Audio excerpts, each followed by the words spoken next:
सफ़र से निकलेगा ना हम नसी से निकलेगा, ना हम सफ़र से निकलेगा ना हम नसी से निकलेगा, हमारे पाँव का कांटा है केवल हम ही से निकलेगा। मेरे जुनून का नतीजा एक दिन ज़रूर निकलेगा, इसी सियाह समुद्र से नूर निकलेगा।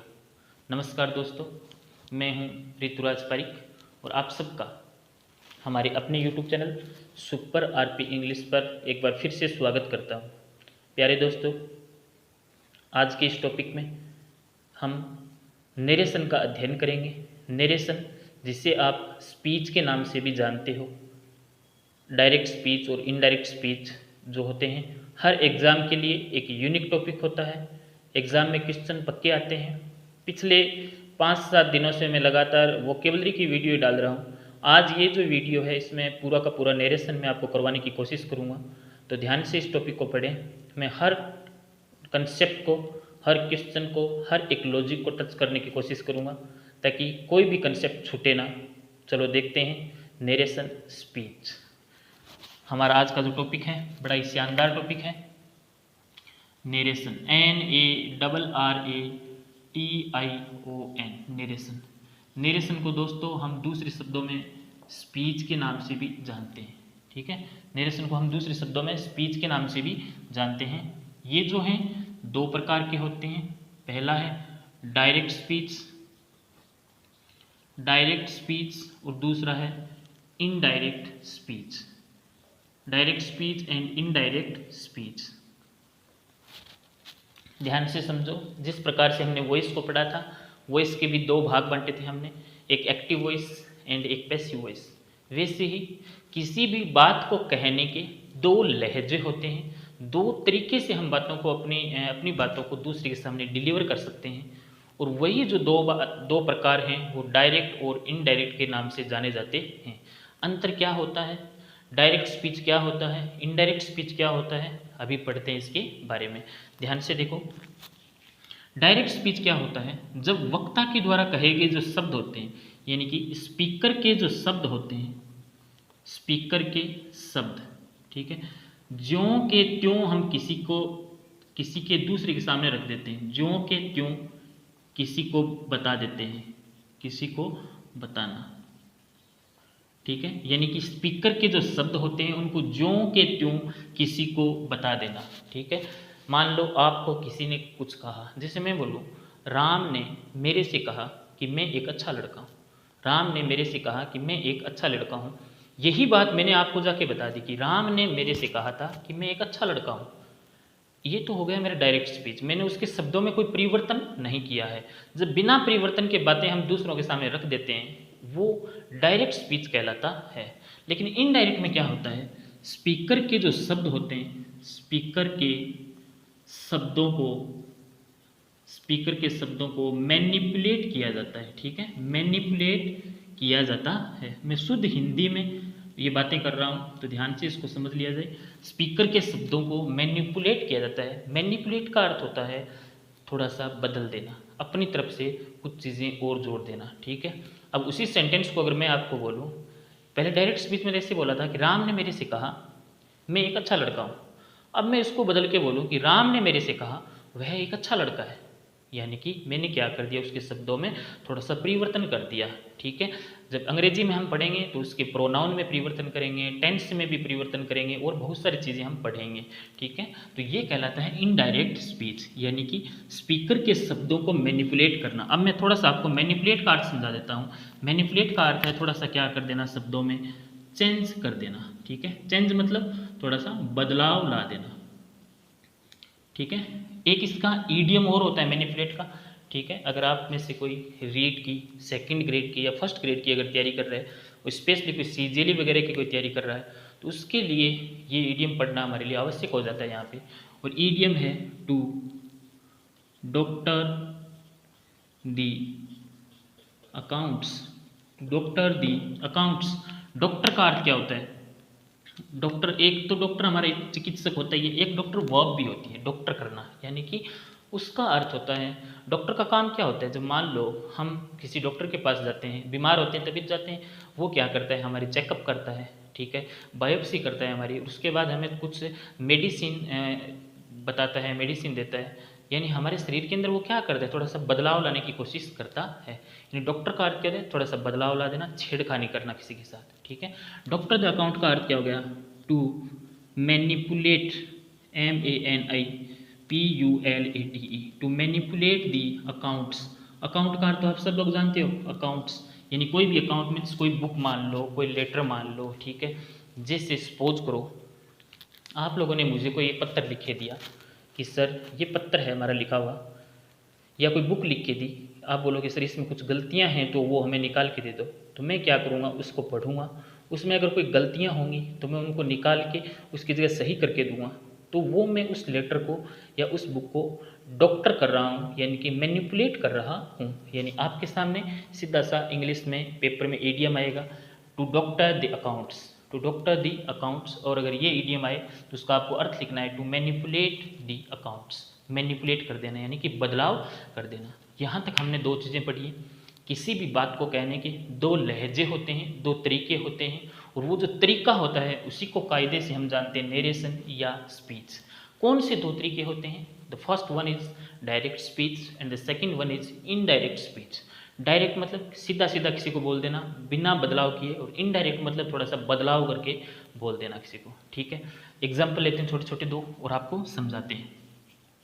डायरेक्ट स्पीच का दोस्तों एग्जाम्पल होता है, मैं ऐसे बोलूँ कि he said to me you are my best friend, you are my best friend now, you are my best friend now. अब हमने क्या किया है, ये एग्जाम्पल लिखा, इसी एग्जाम्पल को मैं दूसरे तरीके से तोड़ के और लिख देता हूँ। मैं सेंटेंस लिखूँ कि he told me that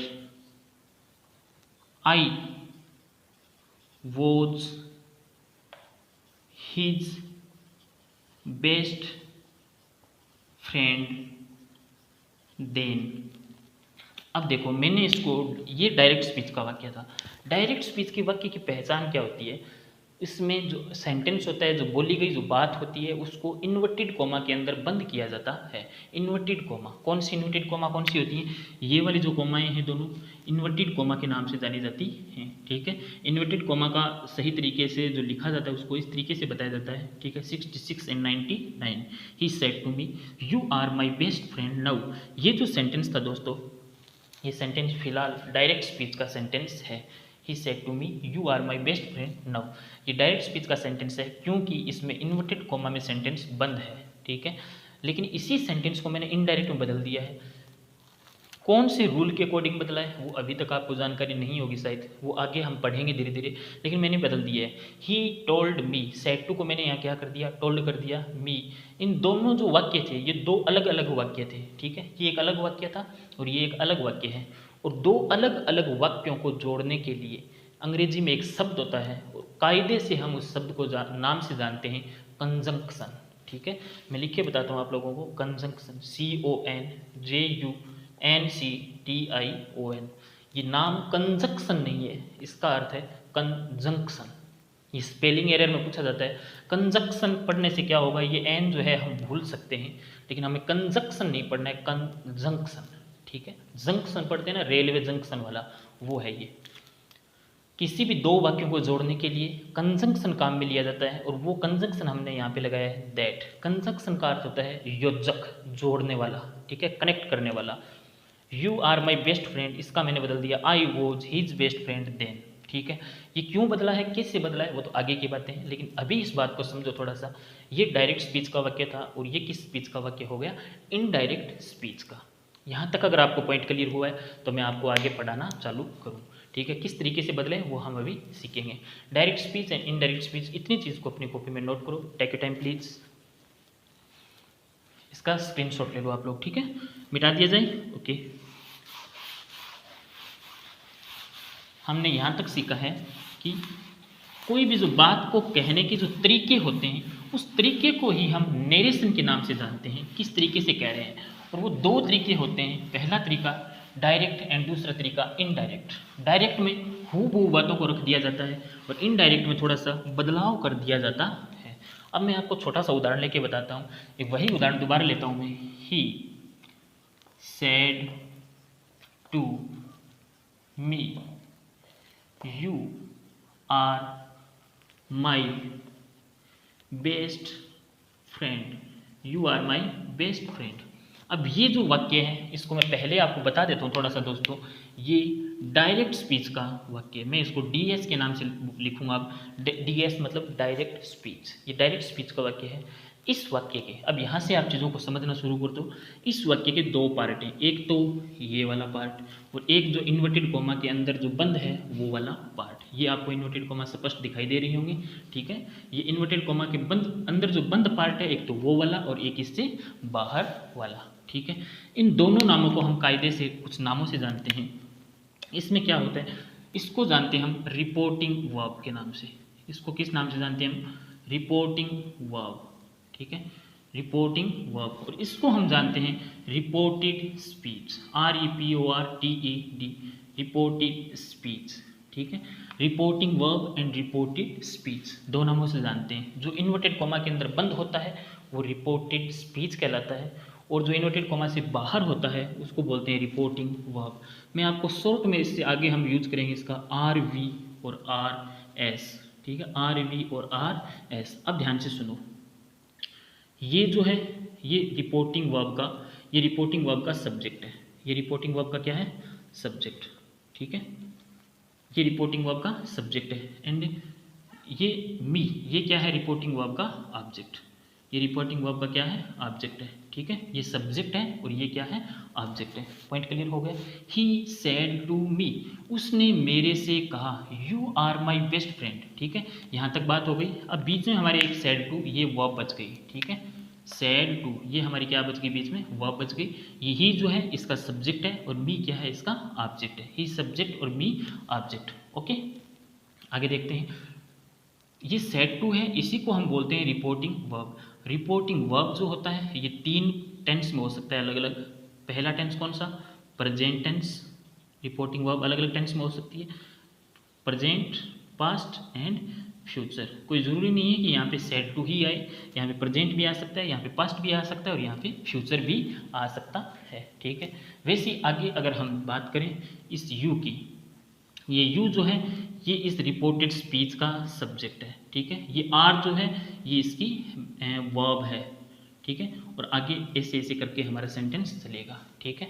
my best friend जो है ये इस वाक्य का ऑब्जेक्ट है। ये मैंने आपको इसके टुकड़े तोड़कर बताए। मैंने क्या बताया है? एक डायरेक्ट स्पीच के वाक्य के 2 पार्ट होते हैं। एक पार्ट जो इन्वर्टेड कॉमा से बाहर होता है उसको हम रिपोर्टिंग वर्ब के नाम से जानते हैं, और एक पार्ट जो इन्वर्टेड कॉमा के अंदर बंद होता है उसको हम रिपोर्टेड स्पीच के नाम से जानते हैं। दोनों के अलग अलग सब्जेक्ट और ऑब्जेक्ट हो सकते हैं। ये जो सेड टू है यही कायदे से इसी को हम रिपोर्टिंग वर्ब कहते हैं। ये रिपोर्टिंग वर्ब 3 टेंस में हो सकती है, पहला प्रेजेंट टेंस, दूसरा पास्ट टेंस और तीसरा फ्यूचर टेंस। जरूरी नहीं कि यहाँ पे सेड ही आए, यहाँ पे सेज भी आ सकता है। यहाँ पे किस प्रकार से आ सकते हैं? देखो यहाँ पे सेड आ सकता है, यहाँ पे से भी आ सकता है, यहाँ पे विल से भी आ सकता है, यानी कि कुछ भी आ सकता है। सेड आएगा तो ये पास्ट हो जाएगा, से आएगा तो ये प्रेजेंट हो जाएगा, एंड विल से आएगा तो ये किस में हो जाएगा दोस्तों? फ्यूचर में हो जाएगा। आगे हमारी जिक्र करते हैं। ये मैंने आपको केवल तोड़कर बताया। इतनी बातें आपको क्लियर हो गई? अपनी कॉपी में नोट करो, टेक ए टाइम प्लीज। इसको मैं मिटा रहा हूँ, ठीक है। ये छोटा सा सेंटेंस था, इसको हमने तोड़कर आपके सामने रख दिया। अब आगे चलते हैं।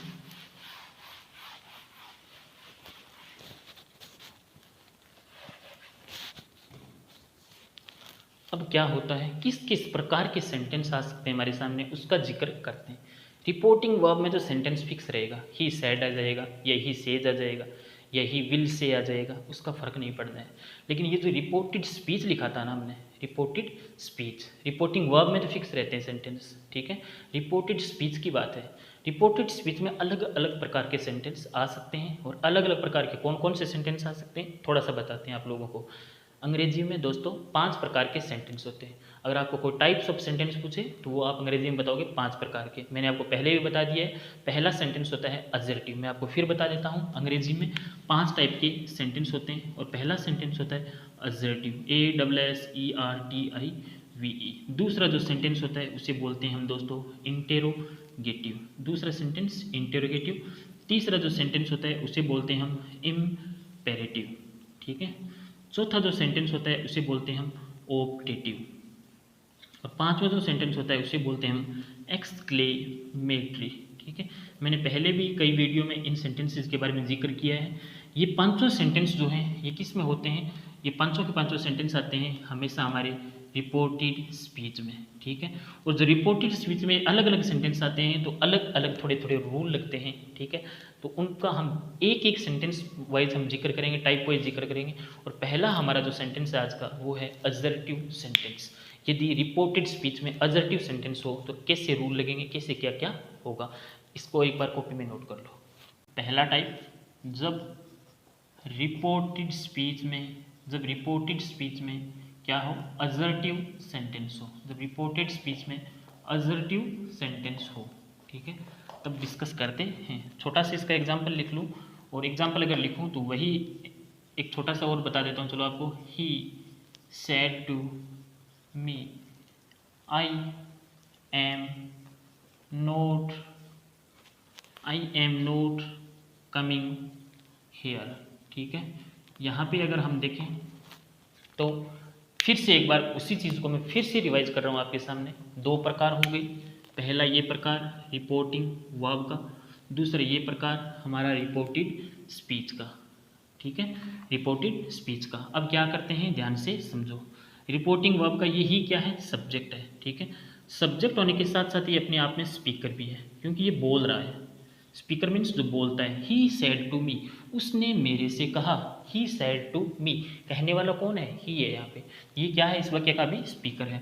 और किससे कहा, मेरे से कहा। इसका मतलब मैं ऑब्जेक्ट भी हूँ, और ऑब्जेक्ट होने के साथ साथ मैं इस वाक्य का लिसनर भी हूँ, ठीक है, लिसनर। आगे देखते हैं।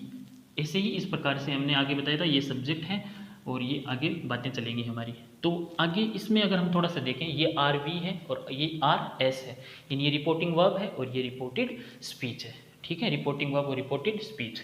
अब सबसे पहले देखते हैं, इसमें ही का ही रहेगा। अब ये सैड वाले जिक्र करते हैं, ये रिपोर्टिंग वर्ब को चेंज करने की कोशिश करते हैं। ये क्या होता है, देखो सैड, यहाँ पे सैड भी आ सकता है, यहाँ पे से भी आ सकता है, यहाँ पे सेज भी आ सकता है, यहाँ पे विल से भी आ सकता है, ठीक है। अलग अलग प्रकार से इस तरीके से आ सकते हैं। सैड भी आ सकता है, से भी आ सकता है, सेज आ सकता है, विल से आ सकता है। अब ध्यान से देखो, अगर इनके बाद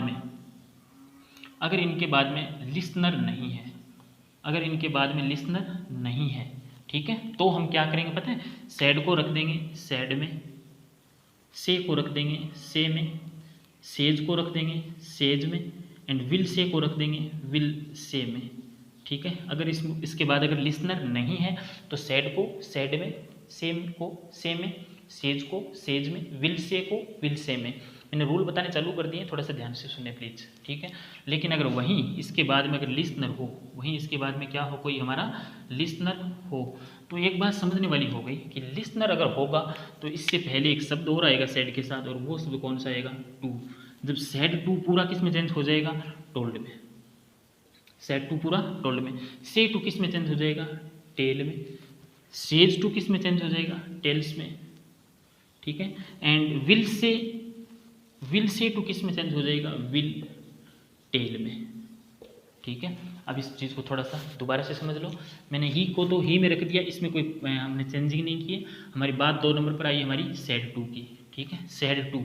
अगर सैड के बाद में कोई लिसनर ना हो, अगर लिसनर ना हो, सपोज करो कि सैड के बाद में लिसनर नहीं है। लिसनर कौन है, हमारे वाक्य का ऑब्जेक्ट, ठीक है। इसको मैं ऑब्जेक्ट भी कह सकता हूँ, लिसनर भी कह सकता हूँ। ये अगर नहीं है तो सीधा इतना ही वाक्य, he said I am not coming here. अगर ये नहीं है ना, सैड अकेला है, तो सैड सैड में रहेगा, से में रहेगा, सेज सेज में रहेगा, एंड विल से में रहेगा। लेकिन जैसे ही अगर इसके साथ लिसनर है, कोई सुनने वाला है, ठीक है, सुनने वाला कौन है, जैसे अभी हमने सुनने वाला लगाया था टू मी। जब सुनने वाला कोई होगा तो इसके साथ क्या लगेगा, हमेशा टू प्रीपोजिशन लगना जरूरी हो जाता है। फिर क्या हो जाएगा, सेड टू आएगा तो टोल्ड में, से टू आएगा टेल में, सेज टू आएगा टेल्स में, एंड विल से आएगा विल टेल में। ये इस तरीके से चेंज होगा, ठीक है। फिर बता देता हूँ आपको, ये इतनी बातें शायद आपको समझ में आ गई होंगी कि अगर हम इस तरीके से बोल सकते हैं कि लिसनर नहीं तो बोलें तो ऑब्जेक्ट बोल सकते हैं। अगर सैड के बाद ऑब्जेक्ट ना हो तो सैड सैड में रह जाएगा, से में रह जाएगा, सेज सेज में रह जाएगा, ठीक है, विल से में रह जाएगा। लेकिन जैसे टू लगा हुआ हो तो फिर टू वाली स्ट्रक्चर आ जाएगी, told, tell, tells and will tell.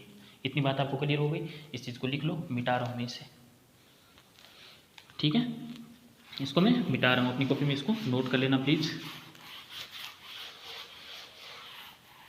आगे अगर देखें इसको फिर मिटा दूँ मैं इस चीज़ को। 2 नंबर आगे बात आई है हमारी, मी का मी रह जाएगा। अब देखो इन दोनों वाक्यों को जोड़ने के लिए, हमारे पास क्या काम आया, एक कंजक्शन लगेगा। और एडजेक्टिव सेंटेंस जो होते हैं उनमें कंजक्शन कौन सा लगेगा, हमेशा दैट। इस चीज़ को याद रखना है, छोटी सी बात है एकदम। एडजेक्टिव सेंटेंस को यहाँ पे अगर एडजेक्टिव सेंटेंस है रिपोर्टेड स्पीच में, तो इसको जोड़ने के लिए जो कंजक्शन लगेगा वो कंजक्शन लगेगा दैट, ठीक है। इसके बाद आई क्या है, हमारा प्रोनाउन है, इसमें पूरा चेंज होगा। आई क्या है, प्रोनाउन के कैसे चेंज किया जाता है उसका थोड़ा सा जिक्र कर लेते हैं। इस चीज़ को मिटा दिया जाए, कंजक्शन दैट लगेगा, ठीक है। मैं अगर दोबारा इसको लिखूं, ये प्रोनाउन है और प्रोनाउन को चेंज कैसे किया जाता है थोड़ा सा बता देते हैं, ध्यान से समझ लो। प्रोनाउन की एक सारणी होती है। सबसे पहला केस होता है यहाँ पे सब्जेक्टिव, 2 नंबर केस होता है यहाँ पे पजेसिव, ठीक है, और 3 नंबर केस होता है यहाँ पे objective. Subjective, possessive and objective. Subjective case में कौन सी होती है, पहली line I, my and me. 2 number होता है इसमें वी, आवर और अस। 3 नंबर होता है इसमें you, your and you. 3 number होता है दोस्तों इसमें सी, हर एंड हर। नेक्स्ट होता है ही, हिज और हिम। नेक्स्ट होता है it, its and it. And इससे आगे होता है they, their and them, they, their और देम। अब इसको थोड़ा सा ध्यान से सुनो मेरी बात को। ये हमारी प्रोनाउन की टेबल है, ठीक है, और इसमें पहला सब्जेक्टिव, दूसरा पजेसिव और तीसरा ऑब्जेक्टिव। मैंने पहले भी एक बार समझा चुका हूँ मैं, लेकिन आज फिर से आपको बता रहा हूँ। इसमें पहली 2 लाइनें आई और वी वाली। एक बात बताओ, मैं या हम कौन है, हम मैं और हम, यानी कि या तो मैं हूँ या आप हो, ठीक है। हम दोनों अगर मिलके बात करें तो हम फर्स्ट पर्सन कहलाएंगे, फर्स्ट पर्सन। अगर अकेले की बात करूँगा मैं तो मैं आई बोलूँगा, अगर हम सब की बात करूँगा मैं तो वी बोलूँगा। और इसको कायदे से हम जानते हैं फर्स्ट पर्सन, ठीक है। इसको कायदे से क्या जानते हैं हम, फर्स्ट पर्सन जानते हैं। सेकंड है यू वाली लाइन, ठीक है, यू, तुम। सामने वाला कौन होगा, हमारा सेकंड पर्सन होगा, सामने वाला सेकंड पर्सन है, ठीक है। और बचे हुए सी, ही, इट और दे। सी मीन्स वह, ही मीन्स भी वह। सी स्त्रीलिंग के लिए यूज किया जाता है, ठीक है, एंड ही जो है वो पुल्लिंग के लिए यूज किया जाता है। और इट और दे, ये इट मीन्स ये है जो निर्जीव चीज़ें होती हैं, नॉन लिविंग जो थिंग होती हैं, और जो पशु जितने भी होते हैं, पशु पक्षी या फिर पेड़ पौधे, उनके लिए हम इट का यूज करते हैं। नॉन लिविंग थिंग के लिए, पशु पक्षियों के लिए, या फिर निर्जीव चीज़ें जितनी भी होती हैं उनके लिए, ठीक है। और दे मीन्स वे। ये कौन से पर्सन हो गए, थर्ड पर्सन हो गए। तो एक बार फिर से देख लो इस चीज़ को ध्यान से। पहली आई और वी वाली दोनों लाइनें जो हैं ये फर्स्ट पर्सन होती हैं। यू वाली जो लाइन है ये सेकंड पर्सन होती है, और ये सी, ही, इट और दे वाली जो लाइन है वो थर्ड पर्सन होती है। अगर आपको कोई बीच में से अचानक पूछ ले कि हिज कौन सा पर्सन है, फर्स्ट है या सेकंड है या थर्ड है, तो आप बताओगे हिज, उसका, मतलब ये कोई तीसरा ही है। हमारी ना तो मेरी बात हो रही है ना आपकी बात हो रही है, तो ये तीसरा ही पर्सन है, इसका मतलब ये कौन सा पर्सन हो गया, थर्ड पर्सन हो गया। एक बार फिर से इस बात को ध्यान से सुने, ये कौन सा पर्सन हो गया, थर्ड पर्सन हो गया। मैं फिर बता रहा हूँ दोस्तों, फर्स्ट पर्सन, ठीक है, सेकंड पर्सन और कौन सा person, third person. First person के अंतर्गत आती है आई और वी वाली लाइन। आई और वी हमेशा कौन से पर्सन होते हैं, फर्स्ट पर्सन। यू जो होता है वो हमेशा होता है second person, and he, she, it और दे, ही, सी, इट और दे, ये जो होते हैं ये हमेशा कौन से पर्सन होते हैं, थर्ड पर्सन होते हैं, ठीक है। अब इसका हम जिक्र करते हैं, ये केवल आप लोग इतना अपनी कॉपी में उतार लो, टेक योर टाइम प्लीज। इस चीज को मैं मिटा रहा हूँ, ठीक है। एक कायदे से एक बात और बता देते हैं, आई और वी, हम कौन है, स्पीकर ही तो है, हम बोलने वाले, ठीक है। हम आई और वी हम कौन है, स्पीकर है, ठीक है। ये फर्स्ट पर्सन होने के साथ साथ कौन है, स्पीकर है। तुम मेरे सामने आप बैठे हो, अगर मैं बोल रहा हूँ तो सुन कौन रहे हो, कौन रहा है, यू, तुम सुन रहे हो, आप सुन रहे हो इस चीज़ को, आप कौन से पर्सन हो गए, सेकंड पर्सन हो गए, लेकिन साथ ही साथ आप लिसनर भी हो गए, ठीक है। तो ये सेकंड वाली लाइन जो है इसको हम कायदे से जानते हैं लिसनर के नाम से, और जो थर्ड पर्सन होता है वो थर्ड पर्सन ही कहलाता है, ठीक है। मेरी बात को ध्यान से समझो, एक बार फिर समझ लो इस चीज़ को। अगर मैं मेरी बात करूँ कि मैं, तो मैं फर्स्ट पर्सन हुआ, साथ ही साथ में स्पीकर भी हुआ। मैं बोलूँ मैं बोल रहा हूँ, तुम सुन रहे हो, इसका मतलब तुम, यू सेकंड पर्सन भी हो, साथ साथ में आप लिसनर भी हो, ठीक है। लिसनर मीन्स सुनने वाले, स्पीकर मीन्स बोलने वाले।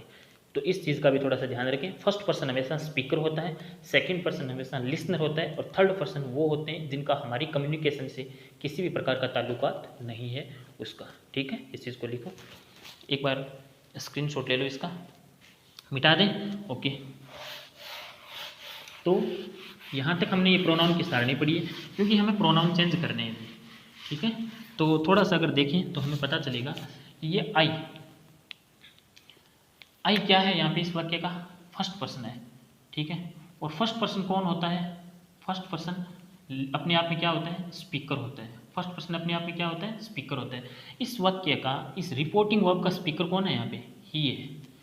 ही मीन्स वह है, ठीक है। उसने मुझसे कहा, ये स्पीकर है, तो स्पीकर हमेशा किसके अकॉर्डिंग चेंज हो जाएगा, स्पीकर के अकॉर्डिंग ही चेंज हो जाएगा। बातें क्लियर हो गई, स्पीकर हमेशा स्पीकर के अकॉर्डिंग ही चेंज होगा। दूसरा आप इस तरीके से भी याद रख सकते हो, एक छोटा सा फॉर्मूला भी होता है, SON/1 2 3, ठीक है। कैसे, सब्जेक्ट, सॉरी फर्स्ट पर्सन, ये एस तो सब्जेक्ट है, हाँ। फर्स्ट पर्सन जो होता है वो हमेशा किसके अकॉर्डिंग चेंज होता है, सब्जेक्ट के अकॉर्डिंग। सेकंड पर्सन किसके अकॉर्डिंग चेंज होता है, ऑब्जेक्ट के अकॉर्डिंग। और थर्ड पर्सन क्या रहता है, हमेशा नो चेंज। ये बात याद रख लो, फर्स्ट पर्सन सब्जेक्ट के अकॉर्डिंग, सेकंड पर्सन ऑब्जेक्ट के अकॉर्डिंग, और थर्ड पर्सन नो चेंज। आई कौन सा पर्सन है भाई, फर्स्ट पर्सन है कि नहीं है। और फर्स्ट पर्सन सब्जेक्ट के अकॉर्डिंग, सब्जेक्ट क्या है हमारे पास, ही है सब्जेक्ट, तो फर्स्ट पर्सन हमेशा सब्जेक्ट के अकॉर्डिंग ही चेंज होगा, है ना। बातें क्लियर हो गई आप लोगों को।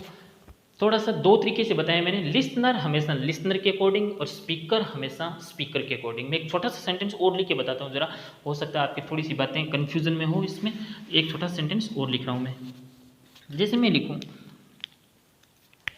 आई said to him you are with me, you are with me. ये देखो इसमें ध्यान से, ये यू कौन सा पर्सन है, यू मीन्स तुम, सेकंड पर्सन हो। सेकंड पर्सन किसके अकॉर्डिंग चेंज होता है, हमेशा ऑब्जेक्ट के अकॉर्डिंग। ऑब्जेक्ट कौन हो गया हमारा, हिम। दूसरा तरीके से अगर देखें, यू क्या है यहाँ पे, यू कौन होता है, हमेशा स्पीकर होता है, सॉरी लिसनर होता है, सुनने वाला होता है यू। तो आई और वी हमेशा स्पीकर होते हैं, यू जो होता है वो हमेशा लिसनर होता है, ठीक है। लिसनर किसके अकॉर्डिंग चेंज होता है, लिसनर के अकॉर्डिंग ही। इस वाक्य का लिसनर कौन है, आई सेड टू हिम, मैंने उससे कहा। ये ही तो क्या है इस वाक्य का, स्पीकर है, ठीक है। और हिम क्या है इस वाक्य का, लिसनर है, ठीक है। तो लिसनर किसके अकॉर्डिंग चेंज होगा, हमेशा लिसनर के अकॉर्डिंग ही चेंज होगा। आगे मी हो रहा है, ध्यान से देखो, मी कौन सा पर्सन है, आई और वी की लाइन बताई थी, मी कौन सा पर्सन होता है, हमेशा फर्स्ट पर्सन होता है। और फर्स्ट पर्सन होने के साथ साथ ये क्या होता है, स्पीकर भी होता है, तो स्पीकर के अकॉर्डिंग, ठीक है। तो ये मी जो है, ये फर्स्ट पर्सन किसके अकॉर्डिंग चेंज होगा, सब्जेक्ट के अकॉर्डिंग। तो दो तरीके हैं, या तो इस मी को चेंज कर दो आप किसके अकॉर्डिंग, आई के अकॉर्डिंग, क्योंकि आई सब्जेक्ट है, या फिर मी स्पीकर है, आई भी क्या है यहाँ पे, स्पीकर है। इस तरीके से आप इसको चेंज कर सकते हो। क्या इसको मैं मिटा दूँ, आप इसको एक बार नोट कर लो कि स्पीकर हमेशा स्पीकर के अकॉर्डिंग, लिसनर हमेशा लिसनर के अकॉर्डिंग चेंज होता है, ठीक है। इस चीज़ को मैं मिटा रहा हूँ। या SON/1 2 3 आप ये भी लिख सकते हो, SON/1 2 3। 3 नंबर आगे की बात देखें, टेंस वाली बात आ गई। 3 नंबर कौन सी चीज़ है, टेंस चेंजिंग की। सबसे इंपॉर्टेंट चीज़ है हमारी टेंस चेंजिंग की बात।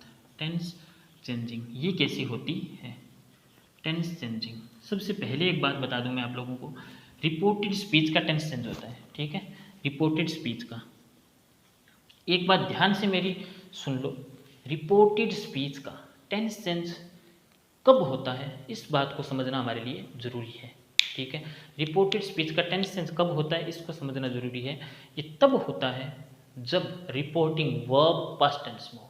जब रिपोर्टिंग वर्ब किस टेंस में हो, पास्ट टेंस में हो। अगर रिपोर्टिंग वर्ब पास्ट टेंस में नहीं है तो रिपोर्टेड स्पीच का टेंस कभी चेंज नहीं होता है, वो उसी टेंस में रह जाता है। अब देखो ध्यान से, पहली तो कंडीशन में ये लिख देता हूँ कि रिपोर्टेड स्पीच का टेंस केवल तभी चेंज होगा, रिपोर्टेड स्पीच का टेंस केवल तभी चेंज होगा जब रिपोर्टिंग वर्ब पास्ट टेंस में हो, जब रिपोर्टिंग वर्ब पास्ट टेंस में हो, अदरवाइज नहीं चेंज होगा। ठीक है, अब टेंस चेंज होगा कैसे वो बता देते हैं। ठीक है, प्रेजेंट जो पूरी की पूरी फैमिली है ना हमारी, present family PRESENT, present family पूरी की पूरी किस में चली जाती है, पास्ट में। कैसे, प्रेजेंट का पहला टेंस बताओ, प्रेजेंट इंडेफिनिट। पहला टेंस कौन सा होता है, प्रेजेंट इंडेफिनिट। प्रेजेंट इंडेफिनिट किस में चला जाएगा, पास्ट इंडेफिनिट में, बिल्कुल ऐसे ही होगा। ठीक है, 2 number present continuous, present continuous, present continuous किस में चला जाएगा दोस्तों, पास्ट कंटिन्यूस में। ठीक है, 3 नंबर हमारी चीज़ है प्रेजेंट परफेक्ट, प्रेजेंट परफेक्ट, और प्रेजेंट परफेक्ट किस में चला जाएगा, पास्ट परफेक्ट में। ठीक है, 4 नंबर हमारा टेंस है present perfect continuous, present perfect continuous किस में चला जाएगा दोस्तों, पास्ट परफेक्ट कॉन्टिन्यूस में। यानी हमने क्या सीखा है, जो प्रेजेंट होता है वो अपने कोरेस्पॉन्डिंग पास्ट में चला जाता है, प्रेजेंट इंडेफिनिट पास्ट इंडेफिनिट में, प्रेजेंट कंटिन्यूस पास्ट कंटिन्यूस में, प्रेजेंट परफेक्ट पास्ट परफेक्ट में, present perfect continuous past perfect continuous में। हो सकता है आप लोगों को भी थोड़ी थोड़ी बातें क्लियर नहीं हो रही होंगी, धीरे धीरे आप इस वीडियो को लगातार देखते रहिए, मैं गारंटी देता हूँ इस बात की, क्लियर 101% करवाऊंगा इस चीज़ को। ठीक है, शुरुआत में जब पढ़ रहे होते हैं, आपको मैं एक और बता दूं, जब शुरुआती दौर में 10 से 15 मिनट तक आप वीडियो देखते हो तो आपको बिल्कुल समझ नहीं आता है ना, लेकिन 10 से 15 मिनट के बाद में धीरे धीरे आपकी बातें क्लियर होने लग जाएंगी, जब मैं एग्जाम्पल इसकी समझाऊंगा तब। ठीक है, अब देखो आगे, प्रेजेंट इंडेफिनिट पास्ट इंडेफिनिट में, प्रेजेंट कंटिन्यूस पास्ट कंटिन्यूस में, प्रेजेंट परफेक्ट पास्ट परफेक्ट में, present perfect continuous past perfect continuous में, ये चेंज हो गए। अब आगे देखते हैं हमारा पास्ट का। ठीक है, पास्ट में कौन सा होता है, पास्ट जो होता है वो चला जाता है इसके मोर पास्ट में। मोर पास्ट का अर्थ क्या होता है, देखो पास्ट में पहला टेंस कौन सा होता है, पास्ट इंडेफिनिट, पास्ट इंडेफिनिट का मोर पास्ट कौन सा होता है, पास्ट परफेक्ट। कैसे होते हैं बताते हैं आपको अभी, पास्ट कंटिन्यूस, पास्ट कंटिन्यूस का मोर पास्ट कौन सा होता है, पास्ट परफेक्ट कंटिन्यूस। ठीक है, इसीलिए पास्ट इंडेफिनिट का अगला कौन सा हो गया, पास्ट परफेक्ट। पास्ट कंटिन्यूस चला जाएगा हमेशा पास्ट परफेक्ट कंटिन्यूस में, पास्ट परफेक्ट कंटिन्यूस में। ध्यान से देखो, पास्ट इंडेफिनिट पास्ट परफेक्ट में चला जाएगा and past continuous past perfect continuous में चला जाएगा। पास्ट इंडेफिनिट जो है वो पास्ट का पहला टेंस है। ठीक है, पास्ट का पहला टेंस कौन सा होता है, पास्ट इंडेफिनिट, वो किस में चला जाएगा, तीसरे में, पास्ट परफेक्ट में। और पास्ट कॉन्टिन्यूस जो है वो किस में चला जाएगा, पास्ट परफेक्ट कॉन्टिन्यूस में। पास्ट इंडेफिनिट पास्ट कॉन्टिन्यूस, इसके बाद कौन सा आता है हमारा, पास्ट परफेक्ट।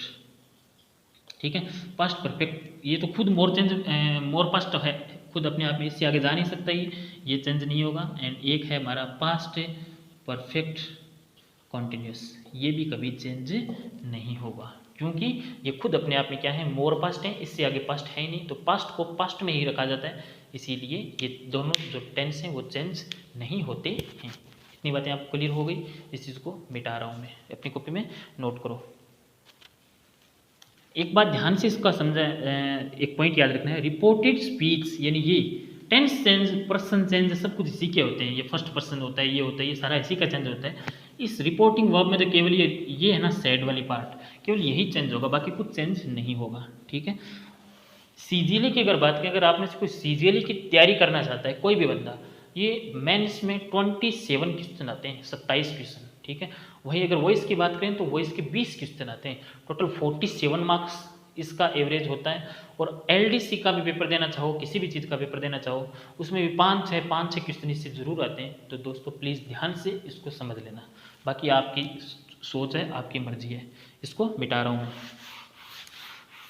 यानी रिपोर्टेड स्पीच का टेंस केवल तभी चेंज होगा जब रिपोर्टिंग वर्ब किस टेंस में हो, पास्ट टेंस में हो, अदरवाइज ये टेंस चेंज होगा ही नहीं। ठीक है, अब मैंने प्रेजेंट और पास्ट को चेंज कर दिया, बात रही हमारी फ्यूचर की। फ्यूचर में क्या होता है देख लो ध्यान से, विल जो होता है वो चला जाता है वुड में।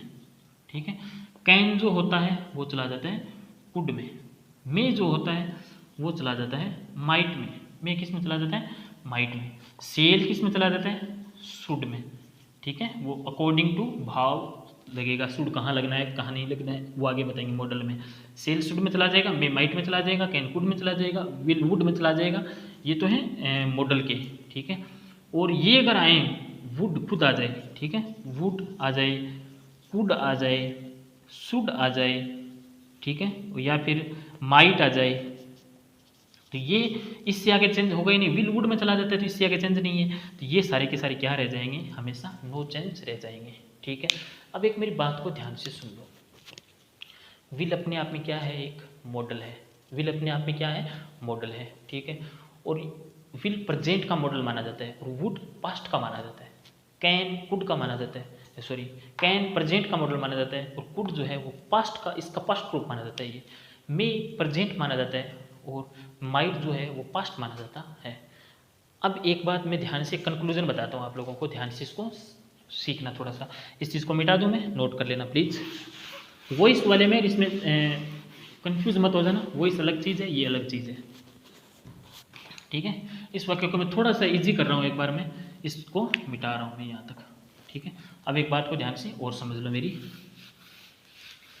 हमने क्या किया था, टेंस चेंज करते टाइम पूरा का पूरा जो प्रेजेंट है वो हम किस में लेके चले गए, पास्ट में लेके गए ना। पास्ट जो खुद था उसको हमने किस में रख दिया, पास्ट में, ठीक है। प्रेजेंट का जो मॉडल था, प्रेजेंट जो मॉडल था उसको हमने किस में चेंज कर दिया, पास्ट के मॉडल में। इसका मतलब एक बात हमारी क्लियर समझ में आ गई कि इनडायरेक्ट स्पीच जो होता है वो अल्टीमेटली पास्ट होता है, पास्ट टेंस लगता है उसमें हमेशा, ये पास्ट और ये भी पास्ट। और ये पास्ट बनता कब है, जब हमारी रिपोर्टिंग वर्ब खुद पास्ट में हो, ठीक है। ये आगे वाला पार्ट जो है वो हमेशा पास्ट टेंस में चेंज हो जाएगा। और पास्ट टेंस में चेंज कब होगा, जब हमारी रिपोर्टिंग वर्ब जो है वो पास्ट टेंस में हो। ये हमारा कंक्लूजन निकला इस बात से कि हम क्या करते हैं, टेंस चेंज करते टाइम सब कुछ किस में कर देते हैं, पास्ट में कर देते हैं। पॉइंट क्लियर हो गए यहाँ तक। अब इसको आगे देखते हैं, इस चीज़ को मिटा दूँ मैं, ठीक है। अब थोड़ा सा इस वाक्य को हम चेंज करते हैं, बहुत ईजी हो जाएगा हमारे लिए। ही का क्या रहेगा, ही का ही रह जाएगा। सैड टू दोनों साथ में आए, सैड टू किससे बदल जाएगा, टोल्ड में। मी का क्या रहेगा, मी। कंजक्शन दोनों को जोड़ने के लिए क्या लगेगा, दैट। आई क्या है हमारे यहाँ पे, आई क्या होता है, फर्स्ट पर्सन। फर्स्ट पर्सन किसके अकॉर्डिंग, सब्जेक्ट के अकॉर्डिंग। सब्जेक्ट क्या है हमारा, ही। या तो ऐसे सीख लो, या फिर आई क्या है, स्पीकर। आई क्या होता है, स्पीकर। स्पीकर किसके अकॉर्डिंग, स्पीकर के अकॉर्डिंग। इस वाक्य का स्पीकर कौन है, ही है। तो आई अगर ही के अकॉर्डिंग चेंज होगा तो यहाँ क्या हो जाएगा, ही आ जाएगा। अब टेंस देखो, एम एक बात बताओ, पहले इस टेंस चेंज करते टाइम ध्यान से देखो, क्या रिपोर्टिंग वर्ब पास्ट टेंस में है, बिल्कुल यहाँ पे रिपोर्टिंग वर्ब पास्ट टेंस में। इसका मतलब ये चेंज होगा। ये एम किस में लगता है, प्रेजेंट कंटिन्यूस में। कहाँ चला जाएगा, पास्ट कंटिन्यूस में। एम की जगह क्या आ जाएगा अब यहाँ पे, वोज। नोट कमिंग का कमिंग, बस इसी तरीके से ये हमारी छोटी छोटी बातें हैं। पॉइंट क्लियर हो गए। छोटा सा सेंटेंस, एक सेंटेंस और बताता हूँ मैं आप लोगों को, देखो। I said to him, I said to him, you have not done my work. एक छोटा सा सेंटेंस और देख लो आप लोग। आई का क्या रहेगा दोस्तों, आई। सेड टू किस में चला जाएगा, टोल्ड में। हिम का हिम। कंजक्शन क्या आएगा यहाँ पे, दैट। यू क्या है, यू लिसनर है, सेकंड पर्सन है, किसके अकॉर्डिंग, लिसनर के अकॉर्डिंग चेंज होगा, हिम के अकॉर्डिंग, ठीक है। एक मैंने आपको रूल बताया था ना, आप लोगों को ध्यान से देखो, SON/1 2 3। सेकंड पर्सन किसके अकॉर्डिंग होता है, ऑब्जेक्ट के अकॉर्डिंग। बस इसी से याद रख लो, चाहे उसी से रख लो, दोनों तरीके बता दिए मैंने आप लोगों को। यू क्या है यहाँ पे, सेकंड पर्सन। सेकंड पर्सन किसके अकॉर्डिंग, ऑब्जेक्ट के अकॉर्डिंग। ऑब्जेक्ट क्या है हमारे, हिम। हिम के अकॉर्डिंग यहाँ क्या हो जाएगा, ही। क्यों हो जाएगा, क्योंकि ये यू क्या है यहाँ पे, सब्जेक्ट का। सब्जेक्ट की जगह क्या आएगा, सब्जेक्ट ही आएगा। और हिम का सब्जेक्ट क्या होता है, ही होता है।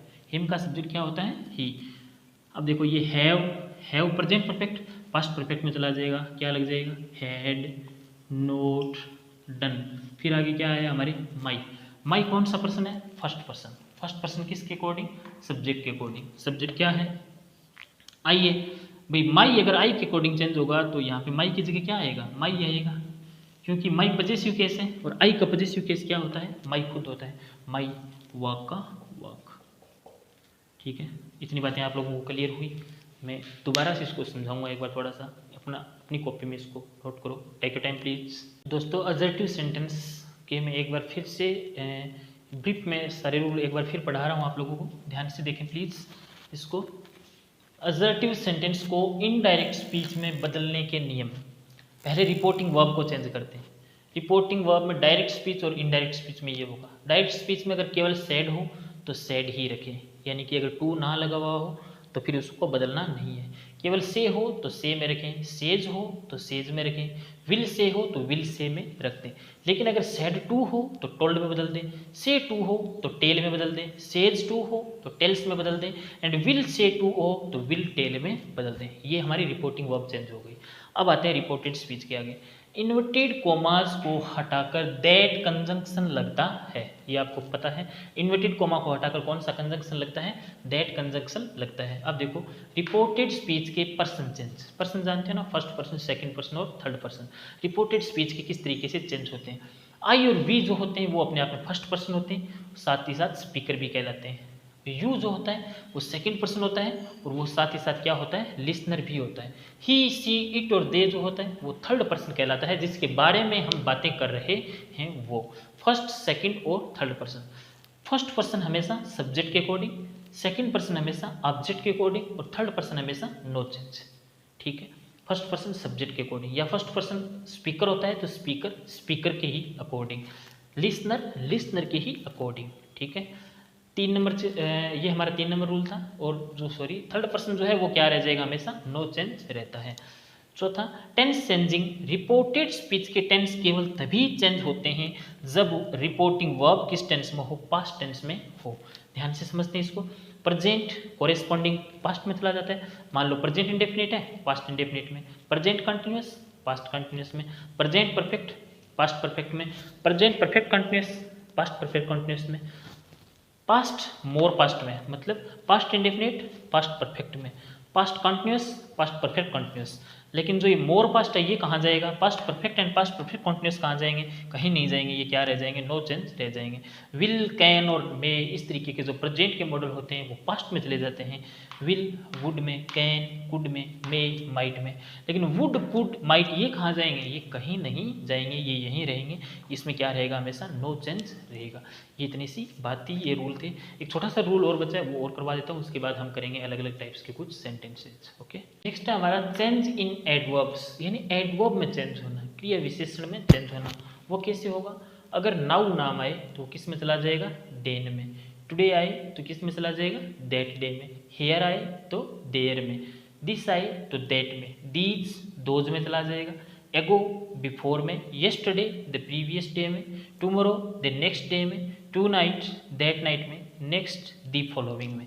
ये आपको थोड़े से याद करने हैं। अगर ये मान लो डायरेक्ट स्पीच में आए, ये डायरेक्ट स्पीच में आए तो इनडायरेक्ट में चेंज करते टाइम हमें नाउ का देन कर देना है, हियर का देयर कर देना है, टुडे का दैट डे कर देना है। बट ये देन आए तो इसको नाउ में चेंज नहीं करना है, फिर केवल नाउ हुई ही देन में चेंज होगा, देन नाउ में कभी नहीं होगा। जैसे टुडे आए तो दैट डे में कर देंगे, बट अगर दैट डे आ जाए तो फिर इसको टुडे में नहीं करेंगे। ध्यान से इस बात को समझना, मेरी बात को। जब डायरेक्ट स्पीच में टुडे नाम आ जाए तो इनडायरेक्ट बदलते टाइम आप इसका कर दोगे दैट डे। अगर डायरेक्ट स्पीच में नाउ आए तो आप उसका इनडायरेक्ट में कर दोगे देन। नाउ मीन्स अब एंड देन मीन्स तब।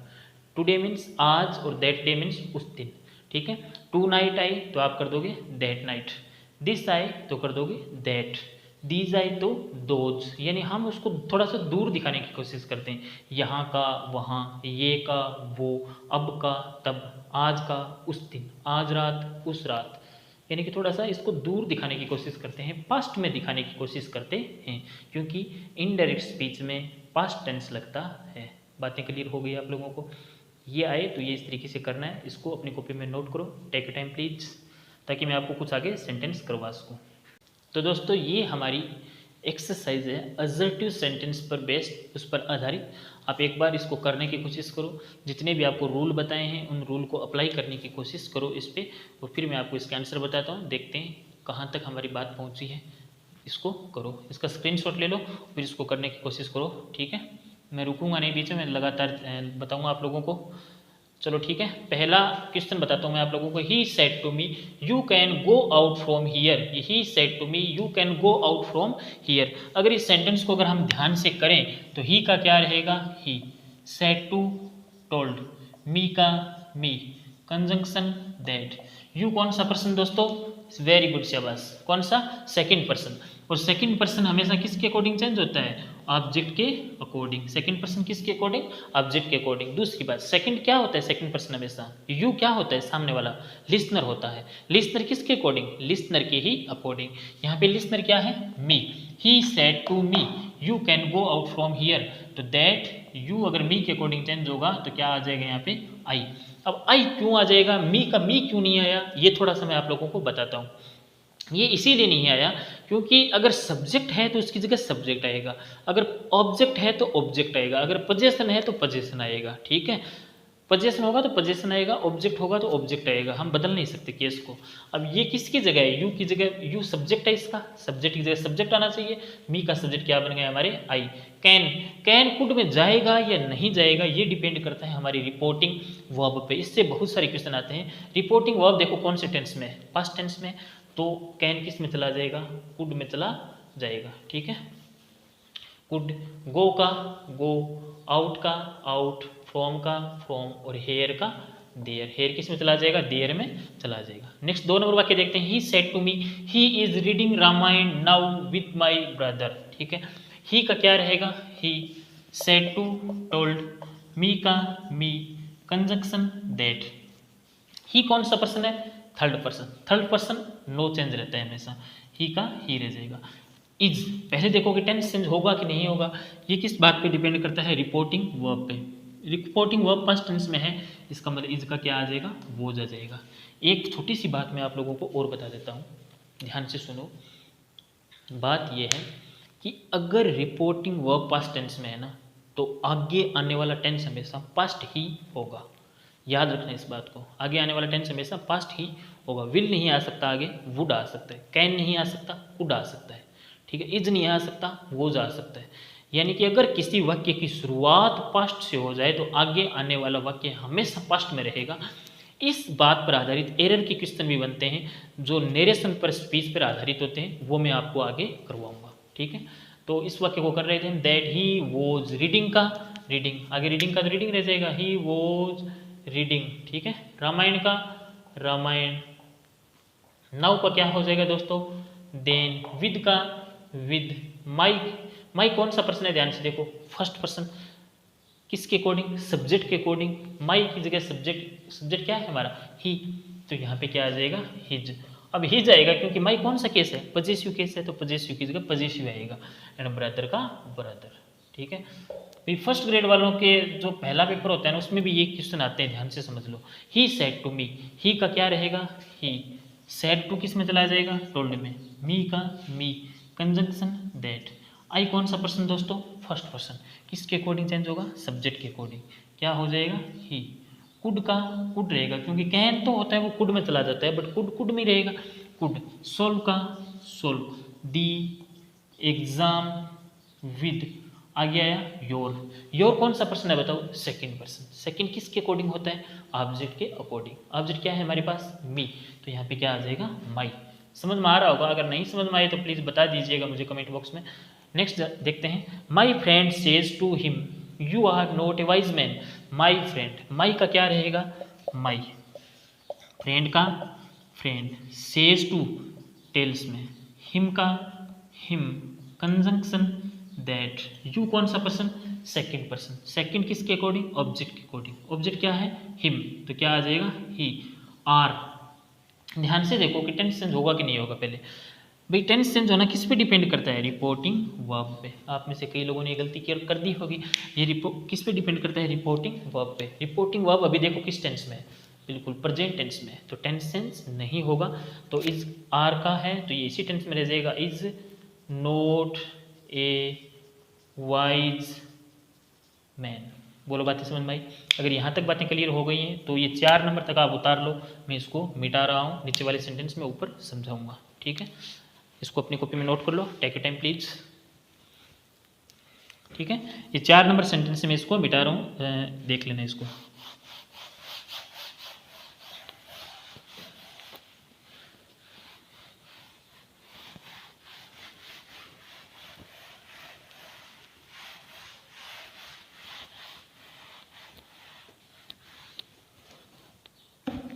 नेक्स्ट 5 नंबर सेंटेंस है दोस्तों, अपना ध्यान से इसको पढ़ के देखो 5 नंबर सेंटेंस को। She says I will write a letter for me. ठीक है, तो ध्यान से देखो सी का क्या रहेगा, सी, ये 5 नंबर सेंटेंस में लिख रहा हूँ यहाँ पे, सी का सी रहेगा, सेज में ही रहेगा, यहाँ पे बदलेगा नहीं, क्योंकि इसके बाद क्या नहीं है, टू नहीं है, तो सी सेज। ठीक है, कंजक्शन क्या लगेगा, दैट आई कौन सा पर्सन है, फर्स्ट पर्सन। फर्स्ट किसके अकॉर्डिंग चेंज होता है बताना जरा, वेरी गुड, सब्जेक्ट के अकॉर्डिंग। तो आई अगर सी के अकॉर्डिंग चेंज होगा तो क्या आ जाएगा यहाँ पे, सी ही आ जाएगा। She says that she will, अब देखो टेंस सेंस देखो यहाँ पे होगा कि नहीं होगा, ये विल का वुड बनेगा कि नहीं बनेगा, किस बात पे डिपेंड करता है, हमारी रिपोर्टिंग वर्ब पे। रिपोर्टिंग वर्ब किस टेंस में है, प्रेजेंट में, मतलब टेंस सेंस नहीं होगा। दैट सी विल का विल रहेगा, राइट ए लेटर फॉर, ध्यान से देखना जरा, मी कौन सा पर्सन होता है, फर्स्ट पर्सन, किसके अकॉर्डिंग, फिर से सब्जेक्ट के अकॉर्डिंग। सब्जेक्ट क्या है, सी। भी मी यहाँ पे कौन सा केस है, ऑब्जेक्टिव है, तो सी का ऑब्जेक्ट क्या बन जाएगा, हर। सी हर होता है ना, सी का ऑब्जेक्ट क्या होता है, सी हर, मैंने आपको टेबल में बताया था अभी। नेक्स्ट हमारा 6 नंबर सेंटेंस देखते हैं। He will say to me, ही का ही, विल का विल, से टू का टेल एंड मी का मी। कंजंक्शन क्या आएगा आगे, दैट। यहाँ तक सबको क्लियर हो गया। आई कौन सा पर्सन है भाई, फर्स्ट पर्सन, किसके अकॉर्डिंग, ही के अकॉर्डिंग, तो यहाँ पे आई के साथ जगह क्या आ जाएगा, ही। अब ध्यान से देखो एम जो है ये वोज में या वर में जाएगा कि नहीं जाएगा, इसको देखना है अपने को। ध्यान से देखो हमारी जो रिपोर्टिंग वर्ब है वो भी फ्यूचर टेंस में है, इसका मतलब टेंस चेंज नहीं होगा, केवल तभी चेंज होता है जब रिपोर्टिंग वर्ब पास्ट टेंस में हो। ठीक है, तो एम है तो इसी में रह जाएगा, ही के साथ क्या लग जाएगा, इज लग जाएगा, ही इज योर। ध्यान से देखो योर कौन सा पर्सन है, वेरी गुड, सेकंड पर्सन। और सेकंड पर्सन किसके अकॉर्डिंग चेंज होता है हमेशा, ऑब्जेक्ट के अकॉर्डिंग। ऑब्जेक्ट क्या है, मी, तो योर की जगह क्या आ जाएगा, माई, एंड नेबर का नेबर। आई होप आपको बातें क्लियर हो रही होंगी। नेक्स्ट हमारा 7 नंबर सेंटेंस है। अशोक सेड टू रमन, अशोक हो जाएगा, said to told, and Raman conjunction क्या आ जाएगा, दैट। अब देखो ध्यान से यू कौन सा पर्सन है भाई, सेकंड पर्सन है। सेकंड किसके अकॉर्डिंग चेंज होता है, ऑब्जेक्ट के अकॉर्डिंग। ऑब्जेक्ट क्या है हमारे यहाँ पे, रमन। ठीक है, ऑब्जेक्ट अगर रमन है तो रमन कौन सा पर्सन होता है, वैसे थर्ड पर्सन होता है रमन तो। ठीक है ना, रमन ना तो मैं बोल रहा हूँ कि मेरा नाम है, ना मैं आपको बोल रहा हूँ कि आपका नाम है, रमन तो कोई थर्ड पर्सन है। तो ध्यान से देखो यू अगर थर्ड पर्सन के अकॉर्डिंग चेंज होगा, थर्ड पर्सन यहाँ पे रमन क्या है, ही है, तो यहाँ पे यू की जगह क्या आएगा, ही आएगा। क्यों आएगा, फिर सुन लो मेरी बात को, क्योंकि रमन थर्ड पर्सन है, यू सेकंड पर्सन है, सेकंड पर्सन इसके अकॉर्डिंग चेंज होता है, सेकंड पर्सन ऑब्जेक्ट के अकॉर्डिंग चेंज होता है, यहाँ पे ही आएगा। अब देखो ध्यान से कि टेंस चेंज होगा कि नहीं होगा, सेड टू है इसका मतलब होगा।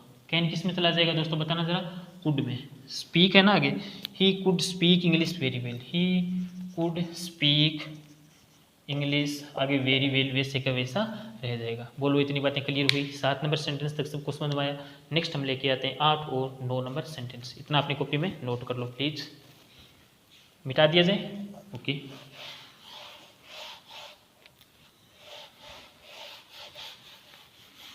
ये रमन वाला समझ में आया क्या आप लोगों को, ये ही क्यों किया इसकी जगह, क्योंकि रमन थर्ड पर्सन है तो फिर ही आएगा। सी सेड टू मी, ध्यान से देख लो, सी का सी, ये हमारा 8 नंबर सेंटेंस है। सेड टू चला जाएगा टोल्ड में, and me conjunction that. I first person, subject के अकॉर्डिंग क्या आ जाएगा यहाँ पे, सी। ठीक है, और हैव है, टेंस सेंस देखो होगा कि नहीं होगा, सेड टू है इसका मतलब होगा। हैव किस में चला जाएगा, हैड, आगे no time for, no time for, and you you कौन सा पर्सन भाई, सेकंड पर्सन। सेकंड पर्सन किसके अकॉर्डिंग, ऑब्जेक्ट के अकॉर्डिंग। ऑब्जेक्ट क्या है, मी, तो यहाँ पे भी क्या आ जाएगा, मी आ जाएगा, क्योंकि ये यू यहाँ पे ऑब्जेक्ट है, तो मी भी क्या हो अपने आप में ऑब्जेक्ट ही है। 9 नंबर, आई नहीं लिखेंगे यहाँ पे, कोई सोचे आई लिखेंगे, आई कैसे लिख सकते हैं, ये ऑब्जेक्ट है तो ऑब्जेक्ट इसका ऑब्जेक्ट आएगा। 9 नंबर है she said to me, she said to किस में चला जाएगा, टोल्ड में, me conjunction that, you second person, object के अकॉर्डिंग क्या आ जाएगा, आई, ठीक है। हैव हेड में जाएगा, टू, अच्छा हैव हेड में जाएगा कि नहीं जाएगा ये देख लेते हैं थोड़ा सा। सेड टू है इसका मतलब जाएगा, had to do, had to do, this किस में जाएगा, दैट में, had to do that work. ये इतनी सी बात थी, एक बार इसको नोट कर लो, टेक ए टाइम प्लीज, ठीक है। ये इतने सेंटेंस थे, मैंने अभी आपको केवल नरेशन का इंट्रो करवाया है, मुख्य मुख्य बातें जो एग्जाम आती हैं वो सारी की सारी मैं आपको करवाऊंगा। आज की वीडियो में केवल इतना ही, मिलते हैं पार्ट सेकंड में नेक्स्ट वीडियो में, तब तक के लिए take care, thank you, bye bye.